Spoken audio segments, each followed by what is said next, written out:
ತಿಮ್ಮ ಆರಾಮಾಗಿ ಬೀಚ್ ಮಲ್ಕೊಂಡು ರಿಲ್ಯಾಕ್ಸ್ ಮಾಡ್ತಾ ಇರ್ತಾನೆ. ಒಬ್ಬ ಫಾರಿನ್ ವ್ಯಕ್ತಿ ಬಂದ್ ಕೇಳ್ತಾನೆ, ಆರ್ ಯು ರಿಲ್ಯಾಕ್ಸಿಂಗ್? ಅದಕ್ಕೆ ತಿಮ್ಮ ಹೇಳ್ತಾನೆ, ನೋ ಐ ಆಮ್ ತಿಮ್ಮ. ಸ್ವಲ್ಪ ಹೊತ್ತಾದ್ಮೇಲೆ ಇನ್ನೊಂದ್ ಫಾರಿನ್ ಲೇಡಿ ಬಂದು ತಿಮ್ಮನ್ ಕೇಳ್ತಾಳೆ, ಆರ್ ಯು ರಿಲ್ಯಾಕ್ಸಿಂಗ್? ಅದಕ್ಕೆ ತಿಮ್ಮ ಹೇಳ್ತಾನೆ, ನೋ ಐ ಆಮ್ ತಿಮ್ಮ. ಆಮೇಲೆ ತಿಮ್ಮ ಎದ್ದು ಮನೆ ಕಡೆ ಹೋಯ್ತಾ ಇರ್ತಾನೆ. ಅಲ್ಲೊಂದ್ ಫಾರಿನ್ ಲೇಡಿ ಮಲ್ಕೊಂಡಿರ್ತಾಳೆ. ತಿಮ್ಮ ಹೋಗಿ ಕೇಳ್ತಾನೆ, ಆರ್ ಯು ರಿಲ್ಯಾಕ್ಸಿಂಗ್? ಅದಕ್ಕೆ ಫಾರಿನ್ ಲೇಡಿ ಹೇಳ್ತಾಳೆ, ಎಸ್ ಐ ಆಮ್ ರಿಲ್ಯಾಕ್ಸಿಂಗ್. ಅದಕ್ಕೆ ತಿಮ್ಮ ಅವಳ ಕೆನೆಗೆ ಒಂದು ಫೈಡ್ ಅಂತ ಬಿಟ್ಟು ಹೇಳ್ತಾನೆ, ನಿಮ್ಮ ಅಪ್ಪ ಅಮ್ಮ ಹುಡುಕ್ತವ್ರೆ, ನೀನ್ ಆರಾಮಾಗಿ ಬಿದ್ಕೊಂಡಿದ್ಯಾ.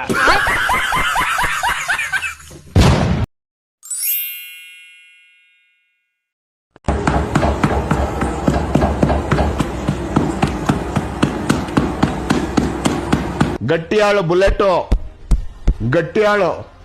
ಸರಿ ಮಾಡ್ರಿ ನಾನು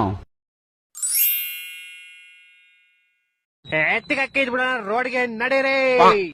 ಏಳ್ನಾರು ಕರ್ಕೊಂಡ್ ಬಂದಿದ್ದು ಅದೇ ಮಚ್ಚಲು. ಏನ್ ಮಾಡ್ಲಿ ಮಚ್ಚಲು, ಎಲ್ಲೋದ್ರು ಹಿಂದೆ ಬತ್ತಾಳು, ಹುಚ್ಚ ಹೋದ್ರು ಹಿಂದೆ ಬತ್ತಾಳು. Please hello ಲೌಡೆ ಕರ್ಕೊಡೋ. ನಿಂಗೆ ತಿಗೋರಿ ತೊಡೆ ಮೇಲೆ ಕುತ್ಕೊಂತಾರ, ಸೀಟ್ ಮೇಲೆ ತಾನೇ ಕುತ್ಕೊಂತಾರೆ. ನೀವ್ ಆರಾಮಾಗಿ ಕುತ್ಕೊಳ್ಳಿ ಮೇಡಮ್. ಪೌಡೆ ನಿಂಗೆ ತಾನೇ ವಾಮಿಟ್ ಬರೋದು. ಬರುತ್ತೆ ಬಾ, ವಾಮಿಟ್ ಬರುತ್ತೆ. ಈ ಕಡೆ ಬಾ. ರೆಡ್ ಸರಿ, ಇವಾಗ ಎಲ್ಲ ಹೋಗೋಣ? ಮಂಗಳೂರ್ಗೆ ಹೋಗೋಣ ಬೇಡ, ಮೈಸೂರ್ಗೆ ಹೋಗೋಣ. ಮೈಸೂರು ಕಾಶ್ಮೀರ್ಗೆ ಹೋಗೋಣ. ಕಾಶ್ಮೀರ್ಗೆ ಬೇಡ. ಏಕೆ? ಇಬ್ರು ಎದೆ ಮೇಲೆ ಐಸ್ ಬಿಟ್ಟು ಚಪಾತಿ. ರಾಜಸ್ಥಾನ್ಗೆ ಹೋಗೋಣ. ಚಿಕ್ಕ ಮಕ್ಳಿಗೆ ಮದ್ವೆ ಮಾಡಿಸ್ತಾ ನಾನು ದಾರಿ ಹೋಗ್ತಾ ಗಂಡ ಹೆಂಡತಿ ಕೂತ್ಬಿಟ್ರೆ ಉತ್ತರಾಖಂಡ್ಗೆ ಹೋಗೋಣ. ಯಾಕೆ? ಲ್ಯಾಂಡ್ ಸ್ಲೈಡ್ ಆಗ್ಬಿಟ್ಟು ಬೆಟ್ಟ ಎಲ್ಲ ಉದ್ರ ಹೊಡಿತೆ, ಅಲ್ಲೇ ಹೊಡೆ ನನ್ ಸಾಮಾನ್ ನೋಡ್ತೀಯ. ಬೋಸ್ ಹುಡಿಕೆ ನಾವ್ ಹೇಳಿದ ಕಡೆ ಎಲ್ಲೂ ಹೋಗಲ್ಲ. ನಾನು ಶಾಡೆ ತಾರೀಕು ಕೇಳ್ತೇನೆ ನಮ್ಮ ಹತ್ರ. ಡೋಗ್ ಹೇಳ್ಬಿಡು ಕ್ಲೀನ್ ಆಗಿ ಮಾತಾಡಕ್ ನಾತ ಹಿಂಗೆಲ್ಲ ಮಾತಾಡ ಮೂಲೆ ಹಾಕೊಂಡ್ ತಿಂಗ್ಬಿಡ್ತೀನಿ. ಏನು ಕೇಳಿ ಮಚ್ಚ, ಕೇಳಿಸ್ಕೊಂಡು ಮಚ್ಚ ನಿನ್ ಡೋಗ್ ಹೇಳ್ಬಿಡು ನನ್ನ ಹತ್ರ ಕ್ಲೀನ್ ಆಗಿ ಮಾತಾಡಕ್ಕೆ. ಹಿಂಗೆಲ್ಲ ಮಾತಾಡ ಮೂಲೆ ಹಾಕ ನಿಧಾನ. ಮಚ್ಚ ನಿನ್ ಡೋಗ್ ಹೇಳ್ಬಿಡು ನನ್ನ ಹತ್ರ ಕ್ಲೀನ್ ಆಗಿ ಮಾತಾಡಕ್ಕೆ, ಇಲ್ಲಾಂದ್ರೆ ಮೂಲೆ ಹಾಕೊಂಡ್ ದಿಂಗ್ಬಿಡ್ತೀನಿ. ಏನ್ ಹೇಳ್ತಾ ಇದ್ಯಾ? ಅವಳಿಂದ ಹೇಳ್ತೀನಿ, ಕಿವಿಗೆ ಬೆಣ್ಣೆ ಹೇಳ್ಕೊಂಡಿದ್ರೆ ಯಾರ್ದಾರು ಮುಂದೆ ನೋಡ ಲೌಡೆ. ಬೇಬಿ ನಿನ್ ಫ್ರೆಂಡಿಗೆ ಹೇಳೋ ಗಾಡಿ ನಾನ್ ಓಡಿಸ್ತೀನಿ ಅಂತ. ಇದಕ್ಕೂ ಮುಂಚೆ ಯಾವಾಗ ಗಾಡಿ ಇಲ್ಲ ಬೇಬಿ, ಇದೆ ಲೌಡ ತಗೊಂಬಿಡ್ರಿ. ಬೇಡ ಹೋಗು.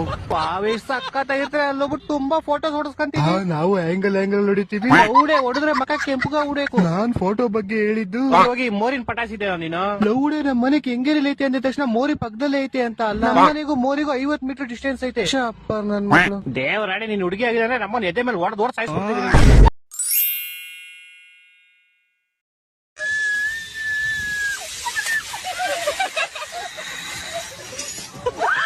ನೀವು ಯಾವ ಊರವರು? ಯಾವ ಊರವರು? ಬೆಳ್ತಂಗಡಿ. ಓಹೋ, ಧರ್ಮಸ್ಥಳ. ಮೊನ್ನೆ ಅಲ್ಲೇ ಬಂದ ಸ್ವಾಮಿ, ನಾವು ಬಂದಿದ್ದೋ ಬೆಳ್ತಂಗಡಿಗೆ. ಬರಕಿಲ್ವಾ ನಮ್ಮ ಮನೆಗೆ? ಬರಕಿಲ್ವಾ ನಮ್ಮ ಮನೆಗೆ? ನಿಮ್ಮಂತವ್ರು ನಮ್ಮ ಮನೆಗೆ ಬರ್ಬೇಕು.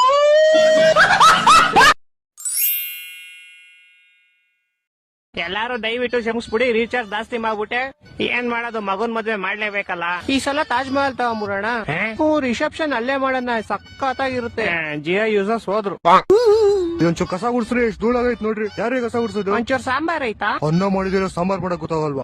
ನಿನ್ ತಲೆಗೆ ಸ್ನಾನ ಮಾಡಿದ ತಾನೆ ಇವತ್ತೆ, ನೋಡಿದ್ರೆ ಗೊತ್ತಾಗ್ಬಿಡುತ್ತೆ. ನಂಗೆ ಯಾಕೋ ಸ್ವಲ್ಪ ಟೆನ್ಷನ್ ಆಗ್ತಾ ಇದೆ. ನಿಂಗೆ ಪ್ರೆಷರ್ ಆಗ್ತದೆ, ಎಲ್ಲ ನನ್ ಕಾಸ ಆಗಿರೋದಿಲ್ಲ. ಇವ್ರು ನೋಡಿ ಎಲ್ಲ ಉಷ್ಣನ್ ಮಕ್ಳು ಇವ್ರು. ಈ ಮಗು ಯಾರ್ದ ಕಳ್ದೋಗಿರೋದಿಲ್ಲ. ಎಲ್ಲ ಫಂಕ್ಷನ್ ಅಲ್ಲೂ ಒಂದ್ ಮಗು ಕಳ್ದೋಗುತ್ತೆ. ಯಾಕೆ ಜನರೇ ಹಣ ಜಾಗ ಸಾಲ್ತಾ ಇಲ್ಲ ಇಲ್ಲಿ. ಬರೋ ಶೆಡ್ಗೆ ಬರ್ರೋ ಎಲ್ಲಾರು. ಇವತ್ ನಮ್ಮಿಬ್ರು ಬರ್ತಡೆ. Ice cream ತಗೊಂಬರ್ರಲ್ಲಿ. ದೊಡ್ಡ ಮಗು ಎಷ್ಟು ಖರ್ಚಾಗೈತೆ, ಇದ್ರಲ್ಲಿ ನಿಮ್ ಫ್ಯಾಮಿಲಿ ಹೋಗ್ಬಿಡುತ್ತೆ. ಕವಿತಾ ನೀನ್ ಯಾವಾಗ ಬಂದೆ? ನಾನ್ ಗೋಡೆ ಹಾರ್ಕೊಂಡ್ ಬಂದೆ, ನನ್ನ ಕರ್ದೇ ಇಲ್ಲ.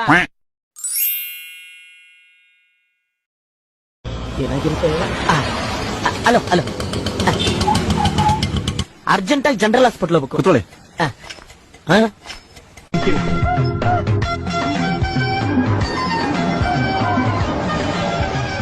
ಇದನ್ನ ನೋಡ್ಕೊಂಡು ಮುಂದೆ ಎಲ್ಲಾರು ಕೂತ್ಬಿಟ್ಟಿರ. ಕೊಡಿ.